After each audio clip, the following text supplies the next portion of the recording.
এক গ্রামে এক কৃষক বাস করত। সে ছিল অনেক গরিব। তার পরিবার বলতে শুধু তার মেয়ে ছিল। রিনা, রিনা, কই গেলি রে মা? এদিকে শোন, আমি মাঠে গেলাম, তুই বাড়িতেই থাকিস, বাইরে বের হইস না যেন।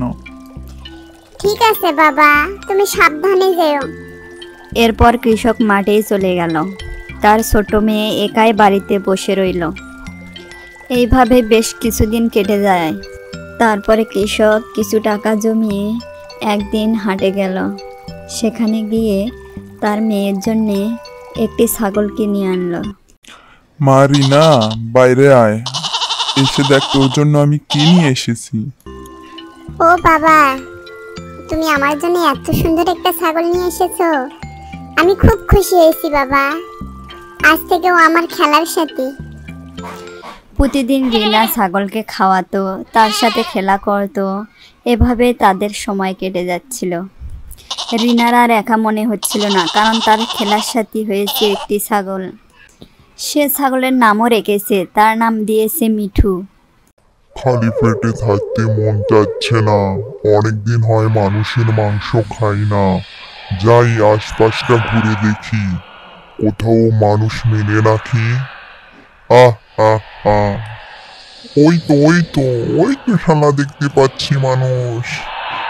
ও, তার সাথে একটা ছাগলের বাচ্চা আছে।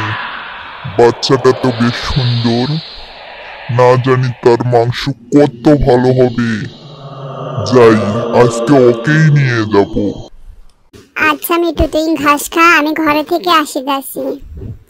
এইবারে সুযোগ, ছাগলের বাচ্চাটাকে আমি নিয়ে যাব। আহ আহ আহ আমি ভূত, আমি মাংস খেতে খুব পছন্দ করি। আমার মতো এ জগতে কেউ মাংস খেতে পারে না। আহ আহ আহ আমি ভূত, আমি মাংস খেতে খুব পছন্দ করি। আমার মতো এ জগতে কেউ মাংস খেতে পারে না। আহ আহ আহ আমি ভূত, আমি মাংস খেতে খুব পছন্দ করি। আমার মতো এ জগতে কেউ মাংস খেতে পারে না। আহ আহ আহ কিছুক্ষণ পর রিনা এসে দেখে তার ছাগলটি বাড়ির উঠানে নেই। বাবা, ও বাবা, আমি যে মিঠু খুঁজে পাচ্ছি না। মিঠুটা যে কোথায় গেল? আমি তামান এলাকায় ঘুরে আসলাম, কিন্তু কোথাও পেলাম না। তুমি একটু দেখবে বাবা? এরপর কৃষক গ্রামের সব জায়গায় খুঁজে বেড়ালো, কিন্তু মিঠুকে সে আর খুঁজে পেল না। মা রিনা, রিনা, আমি সব জায়গায় খুঁজেছি মা, কিন্তু মিঠুকে খুঁজে পেলাম না।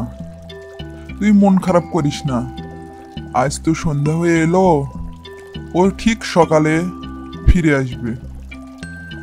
পরের দিন সকাল হয়ে গেল। সকাল থেকে বিকেল হয়ে গেল, বিকেল হয়ে সন্ধ্যা হয়ে গেল, কিন্তু মিঠুর আর কোনো দেখা মিলল না। কৃষক তার মেয়েকে বলল, মা রিনা, তুমি আর কেঁদো না, আমি আবার কিছু টাকা জমিয়ে তোমার জন্য আরেকটা ছাগল কিনে আনবো।